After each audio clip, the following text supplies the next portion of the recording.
Good morning students. आज हम 10th class का प्रोज का lesson first the enchanted pool की समरी पढ़ेंगे। यानी आज मैं आपको बताऊंगी कि इस लेसन की स्टोरी क्या है। तो आइए स्टार्ट करते हैं। ये जो कहानी है ये युधिष्ठिर और उनके 4 भाई जो थे, जो 5 पांडव हैं, उनसे जुड़ी हुई है कि जब वो वनवास में रह रहे थे तो उनके साथ एक घटना घटित होती है। उस घटना को ही इसमें कहानी के रूप में बताया गया है। तो जो युधिष्ठिर हैं वो बैठे हुए हैं और अपने चारों भाइयों का इंतज़ार कर रहे हैं, जो कि बहुत ज़्यादा प्यासे हैं और पानी की तलाश में निकले हुए हैं। युधिष्ठिर बहुत ज़्यादा प्यासे हैं और अपने भाइयों का इंतज़ार कर रहे हैं और वो सोच रहे हैं कि उनके भाइयों को गए हुए बहुत समय हो गया है और वो अभी तक वापस नहीं आए हैं। तो जो वो सोच रहे हैं कि क्या उनके भाइयों के साथ कोई घटना घटित हो गई है, क्या वो मूर्छित हो गए हैं या वो प्यास के कारण मर गए हैं। तो इन्हीं विचारों ने उन्हें परेशान कर दिया है। तो वो सोचते हैं उन विचारों को छोड़कर उसी दिशा में जाने का डिसाइड करते हैं जिस दिशा में उनके भाई गए हैं। तो वो अपनी जगह से उठते हैं और उस जंगल को पार करते हैं। उस जंगल में बहुत से अलग अलग प्रकार के जानवर हैं। उस पूरे जंगल को पार करके वो एक घास के मैदान में पहुंचते हैं। तो वो देखते हैं उस घास के मैदान के बीच में एक साफ़ पानी का तालाब है और उस तालाब को देखकर वो बहुत ज़्यादा प्रसन्न होते हैं। लेकिन तभी वो देखते हैं कि उस तालाब के पास ही उनके चारों भाई मूर्छित अवस्था में पड़े हुए हैं, जिसे देखकर वो बहुत ज़्यादा दुखी होते हैं। वो अपने भाइयों के पास जाते हैं, उनके शरीर को छूते हैं, उनके चेहरों को छूते हैं और विलाप करने लगते हैं, रोने लगते हैं। वो कहते हैं कि ऐसा कौन इतना बलशाली है जिसने मेरे भाइयों को इस अवस्था में पहुंचाया है। मेरे भाई जो इतने बलशाली हैं वो इस तरह से निढाल पड़े हुए हैं और वो रोने लगते हैं। लेकिन वो भी प्यास से बहुत ज़्यादा व्याकुल हैं। तो वो उठते हैं और पानी पीने के लिए उस तालाब में उतरते हैं।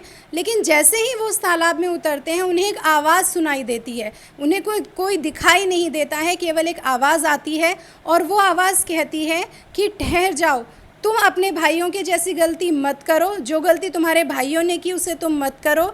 ये जो तालाब है, ये जो पूल है, ये मेरा है। पहले मेरे प्रश्नों के उत्तर दो, उसके बाद ही तुम इस तालाब का पानी पी सकते हो। युधिष्ठिर हाथ जोड़कर खड़े हो जाते हैं और कहते हैं कि आप अपने प्रश्न पूछिए। तो वो जो आवाज़ होती है वो एक के बाद एक उनसे प्रश्न पूछती है। तो कुछ प्रश्न इस तरह से हैं, जैसे वो पूछती है कि जब कोई भी व्यक्ति यात्रा पर निकलता है तो उसका सबसे सच्चा मित्र कौन सा होता है। तो युधिष्ठिर जवाब देते हैं कि उसका सच्चा साथी होता है उसका ज्ञान। यानी जब भी कोई व्यक्ति यात्रा पर होता है, अगर उसके पास ज्ञान है तो वो उसका सबसे सच्चा साथी है। फिर वो पूछते हैं कि जो व्यक्ति घर में रहता है सबसे बड़ा मित्र उसका कौन है। तो युधिष्ठिर जवाब देते हैं कि उसकी पत्नी। जो भी व्यक्ति घर में रहता है उसकी पत्नी ही उसकी सच्ची मित्र होती है। उसके बाद जो आवाज़ है वो उनसे पूछती है कि इस संसार में सबसे ज़्यादा आश्चर्य की बात क्या है। तो युधिष्ठिर जवाब देते हैं कि सबसे बड़ा आश्चर्य है कि हर व्यक्ति ये जानता है कि वो एक ना एक दिन मर जाएगा, लेकिन फिर भी वो हमेशा जीने की इच्छा रखता है। तो इससे बड़ा आश्चर्य कुछ हो ही नहीं सकता। इसके बाद वो उनसे प्रश्न पूछते हैं कि सबसे बड़ा पात्र कौन सा है। तो वो कहते हैं कि ये पृथ्वी ही सबसे बड़ा पात्र है जो अपने अंदर सभी प्राणियों को समाये रखती है।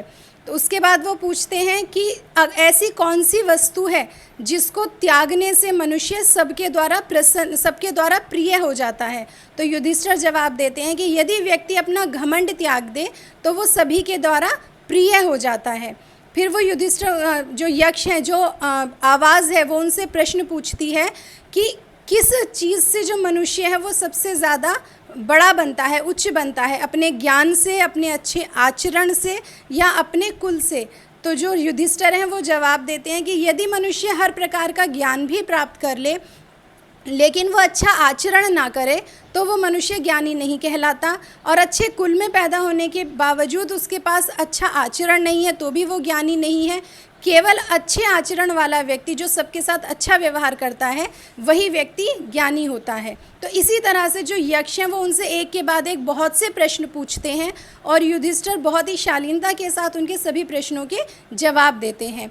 तो उनके सभी प्रश्नों के उत्तर से जो आवाज़ है वो बहुत ज़्यादा प्रसन्न होती है। तो फिर वो उनसे युधिष्ठिर से कहती है कि अब तुम अपने भाइयों में से किसी भी एक भाई को जीवित करा सकते हो। तो युधिष्ठिर कुछ क्षण के लिए सोचते हैं, फिर वो कहते हैं कि मैं नकुल को जीवित कराना चाहता हूँ। तो जो आवाज़ है वो उनसे पूछती है कि नकुल ही क्यों, क्योंकि अर्जुन जो कि तुम्हारी ढाल है, तुम्हें बहुत प्रिय है, भीम जिसके अंदर 16,000 हाथियों का बल है, तुमने उन दोनों को जीवित क्यों नहीं कराया, नकुल को ही क्यों जीवित कराया।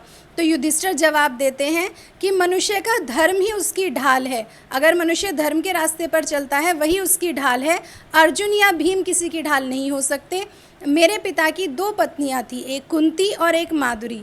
कुंती का पुत्र जो कि मैं हूँ, युधिष्ठिर हूँ, जो कि जीवित है, इसीलिए मैं चाहता हूँ कि जो कुंती है उन्हें पूरी तरह से दुख नहीं है, इसीलिए मैं चाहता हूँ कि जो मेरे पिता की दूसरी पत्नी है माधुरी, उनका पुत्र नकुल, उसको जीवित किया जाए, जिससे उन्हें भी पूरी तरह से दुख ना हो। उनके इस व्यवहार से जो आवाज़ है वो बहुत ज़्यादा प्रसन्न होती है और वो अपने असली रूप में उन्हें दर्शन देती है, जो कि यमराज हैं और यक्ष का रूप लेकर आए थे युधिष्ठिर से मिलने और उनकी परीक्षा लेने के लिए। और वो युधिष्ठिर के इस व्यवहार से बहुत ज़्यादा प्रसन्न होते हैं और उन्हें उनके सभी भाइयों को जीवन दान देते हैं और युधिष्ठिर को आशीर्वाद देकर वहाँ से अंतर्ध्यान हो जाते हैं, तो वहाँ से गायब हो जाते हैं। तो बच्चों, ये हमारा लेसन 1 की समरी थी। आई होप आपको समझ आ गई होगी। नेक्स्ट वीडियो में मैं आपको वर्ड टू वर्ड इसको एक्सप्लेन करूँगी।